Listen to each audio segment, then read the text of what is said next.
সবাই আমারে ফোন করে বলতেছে সজীব জয় নাকি অ্যারেস্ট হয়েছে। আমেরিকা থেকে হাসিনা শেখ ফ্লাই করলেন, তার একদিন আগের কথা আমি বলি। আমেরিকায় কিন্তু বিশাল এটা নিয়ে হয়ে গেছে, চালাচালি চিল্লাচিল্লি হয়েছে, এটা নিয়ে প্রচন্ড গসিপ হয়েছে। এটা গসিপ না, পরবর্তী সময় হঠাৎ করে আমাকে যেদিন উনি ফ্লাই করলেন, কয় তারিখে যেদিন ফ্লাই করলেন, আপনার কি তারিখটা মনে আছে? এখান থেকে ফ্লাই করলো আমার এক্সাক্ট এই মুহূর্তে 4 দিন আগে তিনি ফ্লাই করেছেন। আপনি কি জানেন যেদিন ফ্লাই করেছে তার 2 দিন আগে আমাকে হঠাৎ করে আমি 5-6টা টেলিফোন কল রিসিভ করলাম। আপনি কি জানেন এই 5-6টা কলই ছিল কোনো বিএনপি না, কোনো মানবাধিকার সংস্থা না, কারা জানেন? আওয়ামী লীগের সিনিয়র লোকজন আমাকে ফোন করলো, ফোন করে বললো জেকব ভাই একটা কথা কি আপনি একটু ভেরিফাই করতে পারেন? কি কথা? সবাই আমারে ফোন করে বলতেছে সজীব জয় নাকি অ্যারেস্ট হয়েছে। আমি কিন্তু অবাক হয়ে গেলাম, এরা কিন্তু সব আওয়ামী লীগের নেতা। আমি বললাম হোয়াট, মানে আমি তো জানি না। কি বার ছিল? শনিবার, বার্তা ছিল শনিবার, শুক্রবার অথবা শনিবার, শুক্রবার বিকালে বলছে সে অ্যারেস্ট হয়ে গেছে। আপনি কি জানেন এই সাবজেক্টটা? আমি জানি। মানে 1 অক্টোবর গ্রেফতার হয়েছে আর 2 অক্টোবর তিনি দেশ ছেড়েছেন, মানে বাংলাদেশের দেশে। ওকে, তো বলছে সজীব জয় নাকি অ্যারেস্ট হয়েছে। আমি বললাম রিয়েলি? আমি কি করলাম, আমি নিজে আমার অ্যাক্সেস আছে প্রেসারে, আমার অ্যাটর্নিদের অ্যাক্সেস আছে, আমি চারিদিকে দেখলাম। দেখার পরে আমি বললাম যে না, আমি তো কোথাও দেখছি না রে ভাই। মানে আমি তো আজাইরা গসিপ নিয়ে কথা বলতে পারবো না, কিন্তু আওয়ামী লীগের লোকজনরা নাছর বান্দা আমার অফিসে এসে হাজির হয়ে গেল। ভাই এটা সিরিয়াস, জয় অ্যারেস্ট হয়েছে। আমি বললাম যে দেখেন, সজীব জয় যদি শুক্রবার অ্যারেস্ট হয়ে থাকে তাকে হয়তো প্রডিউস করবে শনিবার, যেটা আমি কম্পিউটারে দেখতে পাবো হয়তো বা সোমবার বা মঙ্গলবার, এর আগে পাবো। এখন আপনাকে আমি কথাটা, আমি আমার সোর্সটা ব্যবহার করলাম ওয়াশিংটন ডিসিতে। আমি তো কথা বলে আমি কোনো বাংলাদেশি সোর্সের কথা বললাম না, আমি আমেরিকান সোর্সে আমি ব্যবহার। কি হয়েছে? হাসিনা শেখ প্রচন্ড ভাবে খেপে গেলেন, যে তার ছেলের সাথে তার ভার্জিনিয়ার বাসায় প্রচন্ড ভাবে খেপে গেলেন। কি জন্য খেপে গেলেন? তোমার এখানে 100 কোটি টাকা দেয়, হাজার কোটি টাকা দেয়, তোমার মিলিয়নিয়ার বানাইছি, তুমি আমেরিকায় থাকতে এখন আমার একটা কেরানির লোকের দেখা করাইতে পারতেছে না, তাহলে তুমি করো। হাসিনা শেখ খুব নাখোশ, এম্বাসির উপরে হাসিনা শেখ প্রচন্ড নাখোশ। আপনাদের পিছনে কোটি ডলার খরচ, মানে মিলিয়ন ডলার খরচ করা হয়, আপনারা কি করছেন? কোন জায়গায় একটা অ্যাপয়েন্টমেন্ট পাইলেন না, আমার এই কোথাও দেখা করাইতে পারলেন না। এখন মজার কথা হইছে, আমার সোর্স থেকে, আমি এই কথাটাকে ভেরিফাই করতেছি না, আমার সোর্স থেকে বলা হয়েছে জয় অ্যারেস্ট হয় নাই, তবে জয়ের সাথে যখন তার মা চিল্লাচিল্লি করতেছিল, গালাগালি করতেছিল, জয় ড্রাঙ্ক ছিল। জয় প্রচন্ড ভাবে ড্রাঙ্ক ছিল, তার কোনো হিতাহিত জ্ঞান ছিল না। মায়ের সাথে তার প্রচন্ড ধাক্কাধাক্কি হয়েছে। এখন ধাক্কাধাক্কি হওয়ার পরে কোন একটা পার্টি কইতেছে পুলিশ কল করা হয়েছে, আবার আরেকটা ইনফরমেশন আমাকে বলে পুলিশ কল করা হয় নাই। পরে রেগে মেগে উনি হোটেলে চলে গেলেন, জয়ের বাসায় আর থাকলেন না। যখন থাকলেন না, হোটেলে চলে গেলেন। হোটেলে চলে গিয়ে উনি বাংলাদেশ হাই কমিশনের, বাংলাদেশ এম্বাসির লোকজনদেরকে বলে দিলেন তাকে যেন ডিস্টার্ব করা না হয়, ওখানে যেন যাওয়া না হয়। ওখানে তার পারিবারিক লোকজন, আত্মীয় স্বজন, সেখানে যে ভিড় জমানোর চেষ্টা করছে কাউকে ঢুকতে দেওয়া হয় না। শেষমেশ কারোর সাথে দেখা করতে না পেরে খালি মুখটাকে বাঁচানোর জন্য উনি ডেমোক্রেটিক পার্টির ওখানে 2.5 লক্ষ 3 লক্ষ যত ডলারের বিনিময় হোক, উনি ব্যাডলি চেয়েছিলেন স্পিকার ন্যান্সি পেলোসির সাথে একটা অ্যাপয়েন্টমেন্ট করতে। একেবারে ফাইনালি উনি ওইটার জন্য খামি মাইরে রয়েছে, ন্যান্সি পেলোসির সাথে আমার দেখা করতেই হবে। কিন্তু ওনাকে জানানো হয়েছে ন্যান্সি পেলোসি বা ডেমোক্রেটিক পার্টি কোন ডোনেশনের বিনিময় এই মুহূর্তে বিদেশি কোন সরকার প্রধানের সাথে স্কেজুল দিবেন। উনি তখন রেগে মেগে গালিগালাজ করে 14 গোষ্ঠী উদ্ধার করে ওনার লোকজনদেরকে তারপর ওখান থেকে বেরিয়ে যান। উনি বাংলাদেশে তো আমেরিকান সফরে 18 দিন পর্যন্ত চেষ্টা করলেন যে যদি এর মধ্যে কারোর সাথে দেখা করা যায়, কিন্তু 18 দিনেও তিনি কারোর সাথে আসলে অ্যাপয়েন্টমেন্ট করতে পারেননি। কোন অফিসিয়ালদের সাথে তার কোথাও, ইভেন একটা ওই যে সিটি কাউন্সিল মেম্বার, এই যে মানে আমি যদি একেবারে খাঁটি বাংলায় বলি, পাবলিক অফিসিয়ালদের ভিতরেও কিন্নি ফকিন্নি আছে না, যে city council member, state senator, ছাতা মাথা, এগুলো আছে না, কারোর সাথে হয় না। তারপরে তার পার্ট চুকাইয়া ওখান থেকে উনি বাইরে গেল, বাইরে বাংলাদেশে গেল। এখন আপনি আমাকে যে বলছেন অ্যাচিভমেন্ট আমেরিকা এসে, এর মধ্যে আমাকে একটু বলেন তো সাকিব, উনি জাতিসংঘে ওনার এই বকওয়াজ দ্বারা উনি কি অ্যাচিভ করেছেন? ওনার মনের সান্ত্বনা ছাড়া এটা আমার কাছে বোধগম্য না। উনি এখানে ভিজিট করে 160 জন লোক নিয়ে এখানে এসে কি অ্যাচিভ করেছেন আমেরিকান অফিসিয়ালদের সাথে, ইউনাইটেড নেশনস অফিসিয়ালদের সাথে, আমার কাছে বোধগম্য। আমি প্রত্যেকটা জায়গায় চেক করেছি, আমার প্রত্যেকটা সোর্সকে আমি কাজে লাগিয়েছি।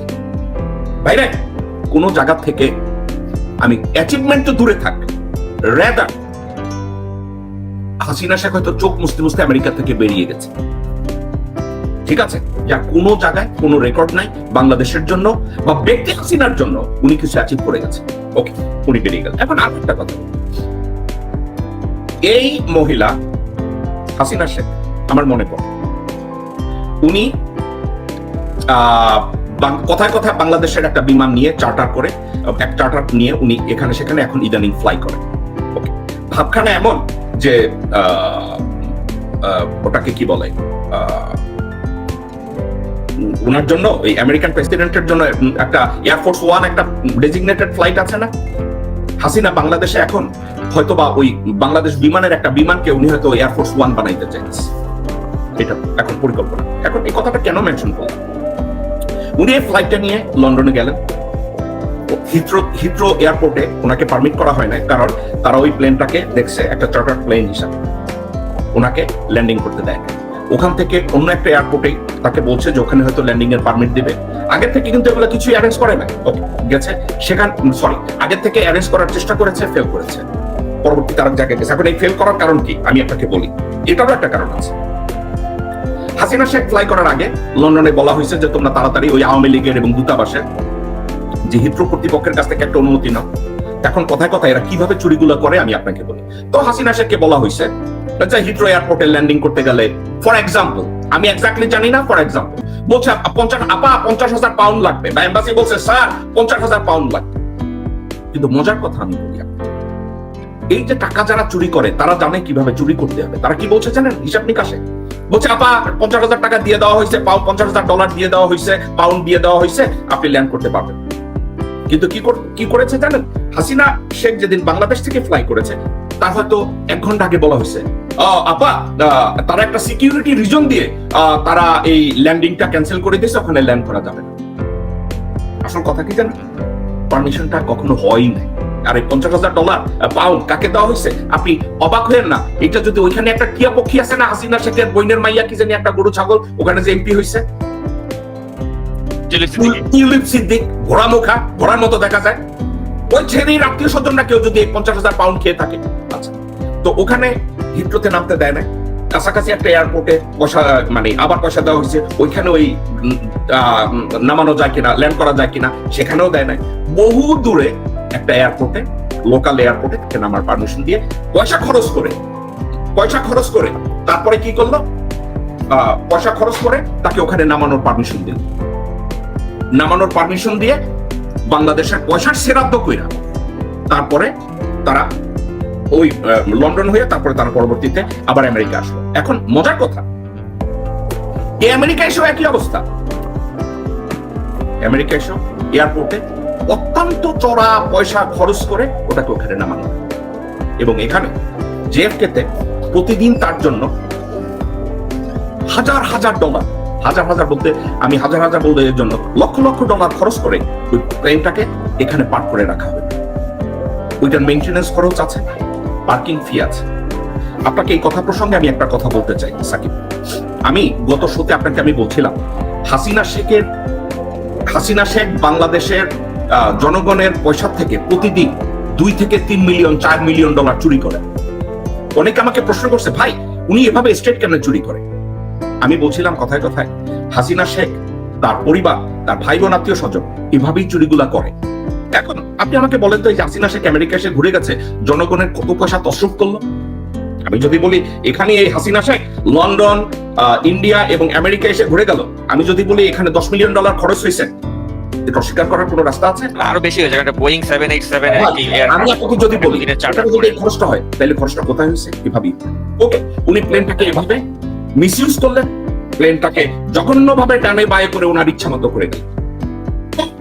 উনি দেশের অবৈধ প্রধানমন্ত্রী, একটা ডেজিগনেশন হোল্ড করে আছে, তো এখানে সে করেছে। আর এই মধ্যে আরেকটা জিনিস আমি অ্যাড করতে চাই, উনি 96-এ যখন প্রধানমন্ত্রী হলেন, কোন একটা সময় উনি বাংলাদেশ বিমানের ফ্লাইটে উনি বোধহয় বিমানের ফ্লাইটে, যাত্রীবাহী ফ্লাইটে উনি বোধহয় সৌদি আরব থেকে অথবা জর্ডন থেকে কোনো একটা জায়গা থেকে উনি প্লেনে উঠবেন। আমি কথাটাকে মেনশন করতে চাই, উনি প্লেনে উঠবেন। এখন প্লেনে ওঠার সময় সাকিব ধরেন প্লেনটা ছাড়বে বিকাল 4টায়, আমি হুবহু আপনাকে আমি বললাম 4টায়। হাসিনা শেখ শপিং করতে গিয়ে তার আত্মীয় স্বজনদের সাথে, আওয়ামী লীগের লোকজনদের সাথে কথা বলতে, যেখানে 4টার সময় ফ্লাই করার কথা, হাসিনা শেখ এয়ারপোর্টে এসে ঢুকেছে রাত্র 9টায়, 9:30। এই সময়টা ওখানে বিমানের জন্য এত লেট ফি এগুলো দেওয়া লাগছে। এবং হাসিনা শেখ যখন এয়ারপোর্টে প্লেনের ভিতরে ঢুকলেন, এক বয়োবৃদ্ধ ভদ্রলোক দাঁড়িয়ে বললেন যে আমি একটা বুড়া মানুষ, আমার এই 6টা ঘন্টা আপনি বসায় রাখলেন, আপনার একার জন্য এতগুলা মানুষ আটকায় রইল। আপনি কি জানেন হাসিনা শেখের উত্তর কি ছিল? হ্যাঁ, এই বুড়ারে নামায় দাও ঘাটটা ধরে, আমার বাপ বাংলাদেশের স্বাধীন করছে, এই বিমান আমার, দেশের সবকিছু আমার। এটা ছিল হাসিনা শেখের মন্তব্য। একটা কথা আমি আবার কথায় আরেকটা কথা, হাসিনা শেখ বাংলাদেশের সব জায়গা থেকে দুঃখ কষ্টে আমেরিকা থেকে কোনো অ্যাচিভ করতে না পেরে বাংলাদেশে গিয়ে কি বলল? বাংলাদেশের চেয়ে আমেরিকায় গুম খুন বেশি হয়। সাকিব, আপনাকে আমি বলি, আপনাকে একটা কথা বলি, আমেরিকায় সবচেয়ে বেশি গুম হয়। হাসিনা শেখের এটা মন্তব্য। ওকে, এখন একটা কথা আমি শুধু বলবো, যে কথাটা হইতেছে, আমি আমেরিকায় আছি গত 35 বছর।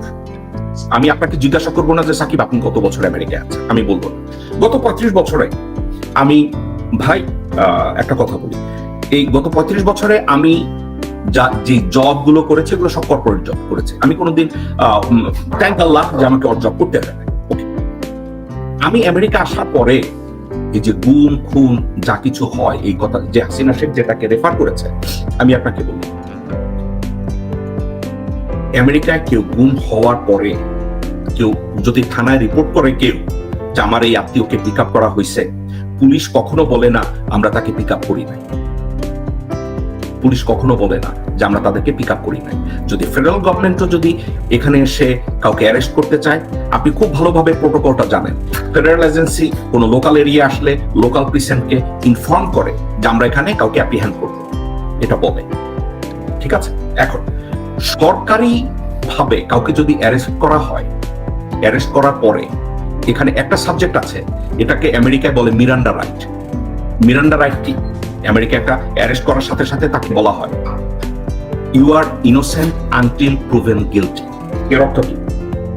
তোমাকে যতক্ষণ পর্যন্ত কোর্ট দোষী সাব্যস্ত না করবে ততক্ষণ পর্যন্ত তুমি নিরপরাধ। তুমি একজন আইনজীবী পেতে পারো, তুমি নিজের পয়সায় যদি আইনজীবী না পাও, সরকার তোমাকে একজন উকিল দেবে, তারপরে তুমি যাতে সুবিচার পাও, নাগরিক অধিকার পাও, ওগুলো যথাযথভাবে পালন করা হবে। আমেরিকায় কথা।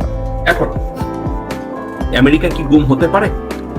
এই রিপাবলিকান পার্টি অথবা ডেমোক্রেটিক পার্টি, আপনি আমাকে বলেন তো সাকিব, আমেরিকান হিস্ট্রিতে কোনো একটা জায়গায় আপনি কি পাবেন যে রিপাবলিকান পার্টি বা ডেমোক্রেটিক পার্টি যখন ক্ষমতায় ছিল, তারা একজন সিটিজেনকে পার্টি পলিসির জন্য, ক্ষমতায় থাকার জন্য একটা গুম করা হয়েছে? আমাকে তো দূরের কথা, আমরা তো এরকম কখনো শুনিনি যে, মানে ধরুন এখন ডেমোক্রেট পার্টি ক্ষমতায় আছে, তারা রিপাবলিকান পার্টির একজন নেতাকে তারা কানাডাতে তারা পাচার করে দিয়েছে। আমরা তো এরকম শুনেছি যে বাংলাদেশের সালাউদ্দিন আহমেদের মতো একজন নেতাকে গুম করে রাষ্ট্রীয় মদদে তাকে ভারতে পাচার করে দেওয়া হয়েছে, যিনি এখন ভারতে আটক আছেন।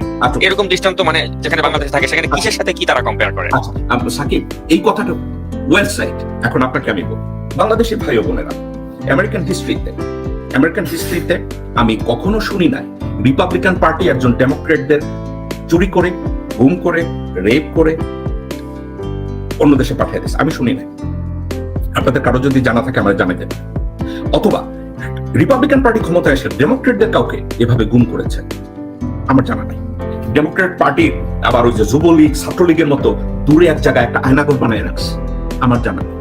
আমেরিকান সিক্রেট সার্ভিসের কোন এক জায়গায় বন্দিশালা আছে যেখানে ডেমোক্রেট এবং রিপাবলিকানরা মারামারি করে কেউ আটকে রাখছে। ভাই ও বোনেরা, এ ধরনের মিথ্যাচারিতা আসলে জবাব কোন জায়গায়? হাসিনা শেখ প্রতিনিয়ত মিথ্যা কথা বলে, এই প্রতিনিয়ত মিথ্যা কথা বলে, আর আমি আর সাকিব এই যে তার মিথ্যাচারিতা নিয়ে কথা বললাম, আমরা কি করলাম জানেন? সময়টার অপব্যবহার করলাম। কেন জানেন?